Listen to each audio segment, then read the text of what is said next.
नमस्कार श्रोते हो. दीपक रेगे कथाकथन चॅनलवर तुम्हा सगळ्यांचं मनापासून स्वागत.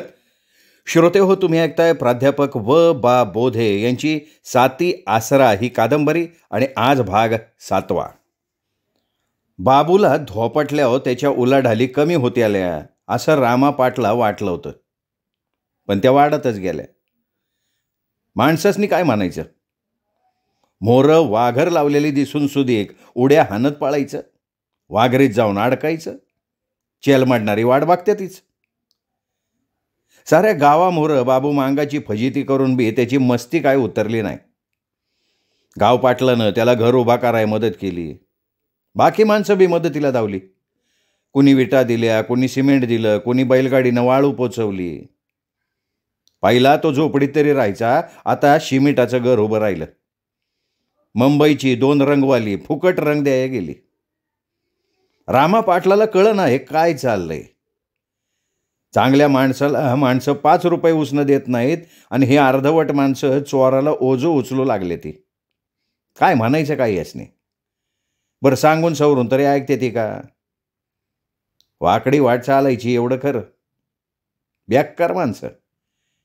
नांदणारणीला पळ म्हणतील आणि उठवळ बाईला नांद म्हणतील. रामा पाटलानं केरी पोर गोळा तंबाखू मळत म्हणला, अरे लेकानू काय चाललंय काय गावात? आपण बाभळबन नाहीसं करायला बघतोय आणि त्यो गदाडा 7-8 टागेसने हाताशी धरून निवडून गगत पायरावाय बघतोय. घर कसं बांधलंय नोकरदारावाने. मोरचं काय कळलं का नाही? काय ते? अरे पत्रिका बघ की, ही वास्तुक शांतीला आमदार येतोय. बघू. रामानं पत्रिका वाचली, कपाळाला हात लावत म्हणला, आता काही करं नाही बाबा. आता राजकीय पाठिंबा मिळाल्यावर तो कुठला आवरायला? गावात सकट आपल्याला मातीत घालन. वर सभा हाणायला मोकळा. चंद्रास्वामी गत दिल्ली गाठणार त्यो. खरंय, काहीतरी हे करायला पाहिजे. तेवढ्यात मोरनं एक बाया आली. सोबत थोरली भन, एकुलता एक लोक. गाईगाईनं निघाले होते. रामानं हाक मारली, गंगुनी मावशी, अगं कुठं निघाली? काय सांगू पाटील, माझं पोर एकाएकी मुकं झालं. 2 दिवसापूर्वी चांगलं बोलत होतं. अक्काला विचारा की. अक्का कधी आल्या? झालं की 8-15 दिवस. रामा पाटलानं पोराला जवळ घेतलं आणि म्हणला, अरे पोरा, तुला ऐकायला येतंय का? पोरानं होय अशी मान हलवली. तसा रामा म्हणाला, चांगलं होईल पोरग, डॉक्टरकडं न्या जा. आता कुठं चाललाय? बाबूला दाखवती, बघू त्याच्या अंगाऱ्यानं गुण आला तर. कावा कळायचं मावशी तुम्हाला? टाग्यातला टाग्यात हो. तुम्ही सरळ तालुका गाठा. आता तालुका गाठणं काय तोंडाच आहे वे? त्याच्यासाठी गाडी बघा, घोडं बघा. तुम्ही नका काळजी करू, आमचं मंडळ मदत करल. अहो तसं कसं? तुमच्या 5-50 रुपयानं काय होते? पोराला लागीर झालंय, डॉक्टरचं काय चालतंय तिथं? कशा हो ना? अहो साऱ्या बायका तसंच म्हणतात की. गेल्या दोघी बहिणी लेकाला घेऊन. रामा जाग्याला म्हणाला, तू मागोमाग जा त्यांच्या, बाहेर थांब आणि काय सांगतोय तेवढं ऐक. जग्याजी गेला तो दिवस मावळायला रामा पाटलाच्या घरी आला. कुळवाईला बैल पाहिजे असं काहीतरी बोलणं लावून त्यांनी विषय काढला आणि म्हणला, राव, यो बाब्या लय मोरचा आहे बरं का. त्या दोघीसनी 2 तास बसून ठेवलं. हातात कवटी घेतली, पोराभोवतीनं फिरला. कवटीतनं धूर काढत काहीतरी गुणगुणायला लागला. सारखा गंगूनी मावशीला म्हणत होता, तुझ्या पोराला भानामती केली. कुणी काय लांबचा माणूस नाही, जवळचाच आहे. या बेस्तरवारी ये. नवऱ्याला आणू नको, सासऱ्याला घेऊन ये. या बहिणीला बी आण. किती वाजता यायचं? भर 12 वाजता यायचं. म्हणजे 12नं काटा मोहर सरकला का घर सोडायचं. रुपये 200 काढा, भूमी भारावी लागती, भूताचा दारखोंडा करावा लागतो. अरे गंगूबाईनी कमरेच्या नोटा काढून ठेवले की त्याच्या मोहरं. निघाल्या दोघी पोराला मोहरं घालून. ती गंगूनी सारखी बहिणीला विचारत होती, कंच्या बिरड्यानं बारामती केलं असेल ग, काय कळना. भगत तर म्हणतोय घरचाच माणूस आहे, जवळचा. म्हणली, काय अंदाज लागतोय का ग अक्का तुला? तर तिची बहीण पण म्हणली की काहीतरी भानगड आहे, एवढं सोन्यासारखं पोर मुक कसं झालं. जग्याने सगळा संवाद रामा पाटलाला सांगितला. बेस्तरवारी बोलिवलंय असं म्हणला. 200ला गंडा घातला. रोजगाराचाच पैसा घातला तारशेच्या गाड्यात. रामा म्हणाला, जाऊ दे मरू दे, माणसं आपल्या मरणानं मारतात. अंगाशी येत नाही तर आपण शहाणपणा करणार नाही. या देशात बोंधूबाबाने वाट लावली समाजाची. माणसासनी कळतच नाही, त्याला काय करणार आपण. अरे एखाद्या वक्ताला कोंबडी घरात नाही आली ना तर माणसं भक्ताकडे जातात, पण कोंबडी होडकाय 4 घरं फिरत नाहीत. कसलं रानटी समाधान मिळतं याच्या, त्यांचं त्यांना माहिती. गांगुनीला 15 दिवसात त्यांनी 500ला बोडिवलं. ताईत द्यायचा, गळ्यात बांध म्हणायचा, काळ्या दोऱ्यात पुड्या बांधून द्यायचा, पोराच्या दंडाला बांध म्हणायचा. असं 15 दी हेलपाटं घालायला लावलं आणि मग म्हणला, सासऱ्याला आणि बहिणीला घेऊन ये, आंघोळ करून या म्हणाव दोघं. पोराला आणू का? आणा. काल बेस्तरवारी म्हातारा आलं होतं की.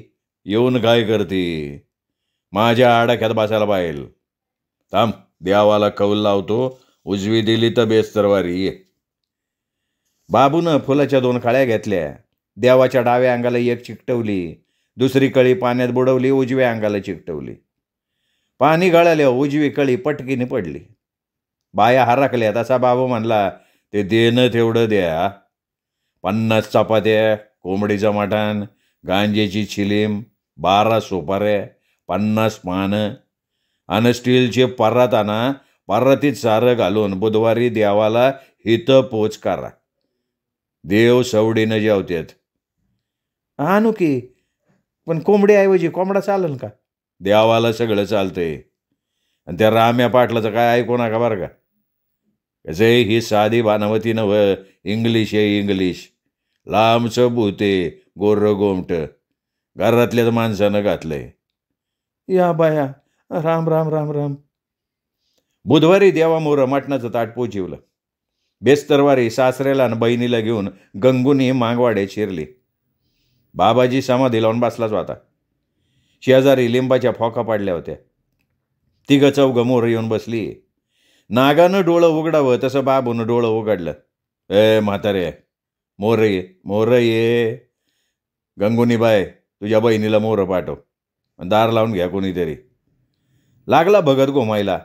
आली काली महाकाली, जंगल की जादूवाली म्हणायचा, गरजायचा. म्हाताऱ्याच्या प्याकाटात फोक घालत म्हणायचा, बोल बोल केली का नाही नातवाला भानामती? नाही दाय द्यावा, पाया पडतो. मी कशाला करतोय असलं काय? का पुन्हा बाबू त्याला जोडा पाहिजा. बायका लागल्या काय वाया करायला. बाबू नजर रोखत म्हणला, ही पोराची मावशी आहे ना. हा, मग हिनीच म्हाताऱ्याला हाताची घेऊन बानामती केली. अहो द्यावा, मी खरंच काय नाही केलं. 4 फोका पाटीत बसल्यावर कळेल तुला. अहो द्यावा, तुमच्या पायाची शपथ, मी नाही काय केलं. कशावरनं? अहो खरंच नाही. मग मी सांगतो ते करावं लागन. अरे चिंगा, गुलाबी बर्फी आण, आपले गुलाबजाम, लाल बाडाक. आलीच बाया वाडगा घेऊन सांडशीत धरून. वर काहीतरी झाकलेलं. हात झाडायचे नाहीत. जे काय आहे ना ते गप वंजळीत धरायचं. बाबूच्या बायकोनं लाल भडक इंगाळ मावशीच्या हातावर वतलं. हात बाजलं तसं तिने पटकीने खाली टाकून दिलं. गंगुनीची भन उठली, लागली शिव्या द्यायला. म्हातारा बी बिथारला. बाबूनं म्हातारं पुन्हा झोडापलं. गंगूबाईनं मोहरं घालून घराकडे नेलं. म्हाताऱ्यानं तर अंथरूणच धरलं. 4 बरगाड्या मोडल्या होत्या. कशाला जगतंय म्हातारं? 4 दिवसात मेलं. आता हे रामाला काढायचं राहतंय वय. रामाने गाठलं पोलीस स्टेशन. पोराच्या मावशीनं साक्ष दिली. पोरानं बी सगळं लिहून दिलं. पाटील लागला मध्यस्थी करायला. फौजदार नवीनच होतं, तरणं बांड. त्यांनी बाबूला लाथ हाडला. वेताच्या काठीनं डोंगणाव सापाटा हाणलं. नेला बडवत स्टेशनला, घातला तुरुंगात. 15 दिवसात खाटला उभा राहिला. बाबूला 3 वर्षाची शिक्षा झाली. रामाला वाटलं होतं जलमठेप होईल, पण कुठं माशी शिकली काय कळलं नाही. बाबू तुरुंगात गेला आणि त्याच्या बायकोनी मंत्रतंत्र करायला सुरुवात केली. बाबू तुरुंगात गेल्याची बातमी रामानं आणि त्याच्या साथीदारांनी गावभर उठवली. वातावरण बिघडाय किती टाईम लागतोय. जी माणसं बाबूचं कौतुक करायची ती आता बाबूला शिवे घालायला लागली. काय शाने बाबूचीच बाजू घ्यायला लागली. रामाला सरळ तोंडा म्हणायची. रामभाऊ, केलं हे चांगलं नाही केलं तुम्ही. का काय झालं? राव, गावातला एकुलता एक मांत्रिक, भूत असू, लागीर असू, हिरीला पाणी बघायचं असू, सारी कामं कशी टायमाच्या टायमाला व्हायची. आता कुणाला भूताबितानं झपाटलं तर काय करायचं? केस माझ्याकडे द्या पाठवून, 15 मिनिटात वाटायला लावतो मी. लावशील बाबा तू तू मसन वाट्याच्या वाट्याला लावशील. हे असली सगळी तारा. नाही म्हणलं तरी रामाच्या टाळक्याचा वात गेला. आता तो 4 दिवस रानात वस्तीला राहायचा, 4 दिवस घरी, कवा याकाडी 1 दिवस त्याच्या सोयीने. बायको म्हणली, अहो हे सारखं रानात मुक्कामाला राहण्यापारस एक सुचवू का? काय ते? सारं माळवं काढून टाका, सरसकट ऊस लावून टाका. आणि कारखान्याने ऊस नाही नेल्या हो, काय आग लावून शेकत बसू? अहो झोनबंदी उठायची राहती वय. कुठलं बी सरकार आलं तरी शेतकऱ्यांची काळजी आहेच की त्यांना. तसं झालं ना तर देवळा सकट देव पावला. 4 एकर ऊस घालवता नाका दम आलाय माझ्या. अहो गुराळ गाळू. शाबास र माझ्या वाघिनी. गावातल्या बायकांची बाळणपणा परवडली, पण ते गुराळ नक. मग तातेरावांना कसं परवडायचं गुराळ? अगं त्यांचा काळी वेगळा होता, गावावट होता त्यांचा. गावाला रस पाजण्यावारी गुराळ वाया गेलं तरी त्यांना चालायचं. आपलं तसं नाही ना. आखी ती तोंडावाली रामानं उसाला आल्याला रान तयार केलं. एकरभर आलं ठोकायचं ठरवलं. त्यात 50 गाड्या शेणखत घातलं. बेण्यालाच 25,000 घालवलं. कसं बी केलं तरी रुपयाला 2 रुपये कुठं जात नाही ती. आल्यातनं मोकळा झाला हो, ऊसाच्या मागं लागला. नावाव सारी मिळून 50 एकर जमीन, त्यातला 10 एकर रानवा. राहिलेल्या जमिनीतलं 15 एकर बागायत, 15 एकर जिराईत. रान जिराईत असलं तर त्याला बी पाणी होतं. अहो चौअंगानं मोरागत पाणी खेळायचं. एकुलता एक रामा. 4-2 भाऊ पाठीशी असतं म्हणजे काळजी नव्हती. पण बायको मात्र हुशार, सारं मोहरं होऊन करायची. मालननं हळूहळू साऱ्या घराची घडीच फिरवून टाकली. 12 एकर ऊस लावला, 1 एकर आलं, 3 एकरात माळवं. पडीक जमिनी तिने लेवलिंग करून घेतल्या. सागवानाची 2000 झाडं लावून टाकली. 1 एकरात सुबाबळी लावली. 2 एकर काळं रान निवडलं, नीट लेवलिंग केलं. 1 एकरात पेरूची बाग लावली, त्याला लागून सीताफळाची 40 रोपं लावून टाकली. कलमी आंब्याची 50 रोपं लावली. साऱ्या बांधावनी पपाया टोकल्या. आल्यात मिरची लावली. गाव आकरीत करायला लागलं. आता उलटं झालं. रामा गावात पुढारी पण करत हिंडायला लागला. मालन बागायत सांभाळायला लागली. माणसं म्हणायची, अरे एवढी शिकली सवरलेली बाया राबती का नाही मातीत? खरं आहे, कमाले. अरे पोरगीच हुशार, पण त्यामुळं रामा बिघडला ना. अरे बिघडतोय कशाला? त्यो झेडपीच्या निवडणुकीला उभा राहतोय का नाही बघा. राहील बाबा राहील, त्याचा अंदाज गावाला यायचा नाही. पण काय बी म्हणाली अकानो, बायको त्याचं लय प्रेम आहे बरं का. अक्षी खरं बोलताय बघा. वाड्याला आता खऱ्या अर्थानं पाटलीन लाभली बरं का. नाहीतरी पहिल्यावानी आता कुठं पाटील की तयार राहिली. पाटलाची पोरगी म्हणली का निघाली मसराच्या मागं शान गोळा कराय. मराठी सिनेमातलं वैभव गेलं सिनेमाच्या मांग. आता नुसतं टाळकं गाण ठेवायचं, बघत राहायचं. सोन्या बाबूची बबी आकडीनं उमराचा पाला काढत होती. पोरीनं 22शी वालांडली तरी बाप तिला मंडवळी बांधत नव्हता. ती बी वैतागली होती. बाप मसरं घेऊन निघाला की ती 4 शेरडं घेऊन त्याच्या मागं जायची. कुठं पाला पाड, कुठं बाबळीच्या शेंगा खाया घाल, असं चालायचं. ती आकडीनं उमराची फांदी वाढाय गेली आणि एकाएकी तिला भूत दिसलं. डाळीव बसलं होतं. लागली वारडाय, लागली थै थै नाचायला. बाप उठला. काय झालं काय बॉम्बलायला? भूत भूत उमराव बसले, मला बोली होते. लागली का परत नाचायला? बापानं धरली तरी आवरती कुठं. घातला कणका, बसली दात खिळ, पडली बेशुद्ध. बाप घाबरला. पळत झाडीतनं वर आला. गावाकडं पळत निघाला. थेट गाव पाटलाच्या रानात. पाटील पाटील पाटील, बबीला लागीर झालंय. कुठं? रामा पाटलाच्या उमराखाली. आता बाबू मांगबी राहायला गावात. माझं ऐक, पोरीला खांदेव घे, सरळ रामाच्या रानातल्या टपरीत पोचिव. नाहीतरी त्यो म्हणला होता ना मी भूत उतारतो. अहो कसं शक्य आहे ते? तू जा माझा ऐक पोरीला ने तिथं. सोन्या बापू म्हणजे याडा महाद्या. पोरीला फरफटत गेला रामा पाटलाच्या टपरीवर घेऊन. मागं पोरांचं लँडार. रामा पाटील कुऱ्हाडीला धार लावत बसला होता. माणसांचं पोरांचा खिल्लार आलेलं बघितलं त्यो बी चापापला. कोराड सावरत चावड्यावर बसला. आला की गोलकाजवळ. एकमेकांकडे बघत पोरं किसबे जायला लागले. रामानं गोरखावून विचारलं, काय सोन्या बापू, पोरगी का अशी गुमती? मळ्यातल्या उमरावरलं लागीर झालंय तिला. अरे मला एका बाबू मांगाकडे न्यायची सोडून इकडं कशाला आला? आता तुम्ही दिलं त्याला तुरुंगात पाठवून, आणलं तुम्ही गाव गोत्यात. पोलीस पाटील म्हणालं रामा पाटील भूत उतारतो, ने जा तिकडं. बार बार बार बार बार म्हणजे पाटलाच्या अंगात अजून मनगटागत केडा वळवळतोयस की. ए पोरानो, पळा तुम्ही, पळा. का तमाशा लावला इथं? गणपा, कुत्रं सोड पोराच्या अंगावर. गणपा कुत्र्याकडं वळला तशी पोरं बेराट्यावर पळाली. एकटा सोन्या बापूवरला. पोरगी हात बांधून त्यांनी बशिवली होती. रामा पाटील म्हणला, सोन्या बापू कावापासून ही अशी करायला लागली? अहो 2 वर्ष झाली. झोपत बाराळती, दिसल त्याला मिठी मारती. मग लगीन करा की तिचं. बिन हुंड्याची जागा असन तर काढ. पैसा साठवून कोणासाठी ठेवताय माग? ए ब त्यो माझा प्रश्न आहे. एक गिन्नट घरचं न करता नारळावर लगीन लागलं पाहिजे. गणपा चालेल का गणपा? किती एकर जमीन आहे त्याला? मी देतो त्याच्या नाव 2 एकर करून, त्याची स्वतःची 2.5 एकर आहे. चालल, पण लगीन टाळीव. नाही जमणार. सालगडी असला तरी गणपा पोरीला उजवाय. ₹25,000 मोजावं लागते. 5,000 जमणार नाही ती. उचल पोरग्यान चालायला लाग, चल. अरे पर तिचं भूत?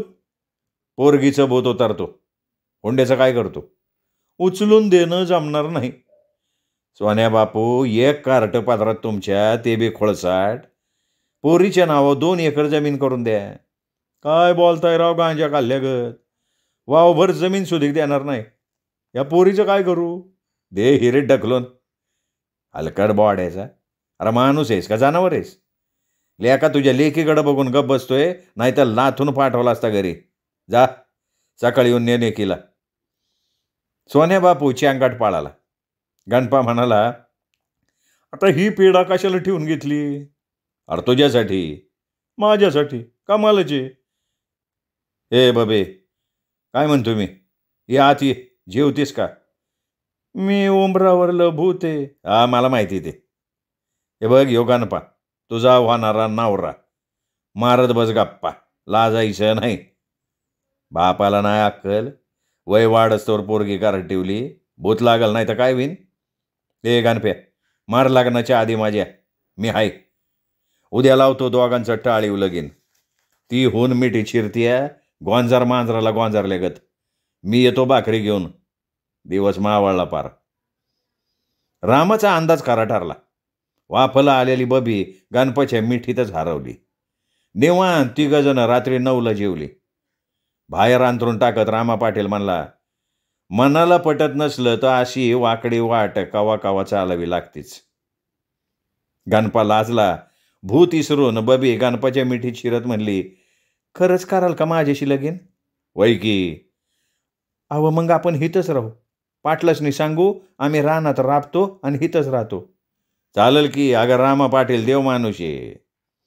इकडं रामा पाटील घोरायला लागला आणि आतमध्ये गणपाचा दिवस उगावला. श्रोते हो, हा होता 7वा भाग. 8वा भाग उद्या. तोपर्यंत नमस्कार मित्र.